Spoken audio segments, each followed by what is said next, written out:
Economics 101 and look at the theory behind what minimum wage actually is in the realm of economics. So starting from the basics and building from there, we have a basic supply and demand graph. Blue represents supply, whatever the good or service is that is being offered, and orange represents the demand by the consumer. Now, where these 2 points intersect is the equilibrium.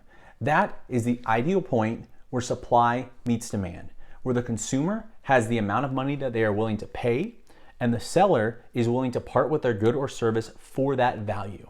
Now, translating that in regards to wages, what you see here is blue represents the employees, the supply being their labor, and then orange represents the employers, the demand, what they are willing to pay for somebody's labor.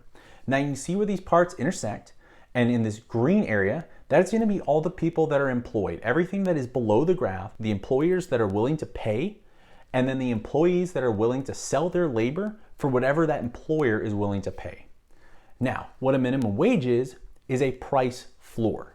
That is the minimum amount legally that can be paid for a good or service. With regard to minimum wage, it is the minimum amount that an employer can pay for their employees' labor. Now, what you see here, and in this just hypothetical example, we have a price floor of $10 an hour.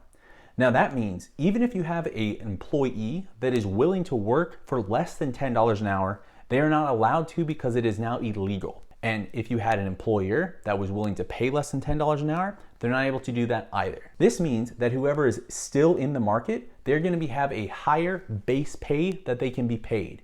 But everyone that is lower than that, whether it is due to a lack of skills or they are just entering the marketplace, especially teenagers, those people are going to be phased out of the market because they are below what the law allows to be paid. Now, in this hypothetical example, let's just say we've moved the price floor up even further. It is above the equilibrium point. In this, we're moving it up to a price floor of $20 an hour. Now, you're going to see that everything that's below the equilibrium point is going to be unemployment, as well as a certain amount above the equilibrium point. This is going to be an excess amount of labor that is above what the market can bear because employers, the consumer in this situation, is not able to pay them the amount that is allowed by law. So, ultimately, what happens with a price floor, at least in the theoretical application with regards to the economy as a whole? Minimum wage, it's a price floor. When the minimum wage increases, some people will earn more because their minimum amount that they can be paid is going up. However, some workers will also lose their jobs because they're going to be forced out of the labor market because that minimum wage is going to be above, even though they are still willing to work, employers do not have the option anymore to hire them for that lower dollar amount.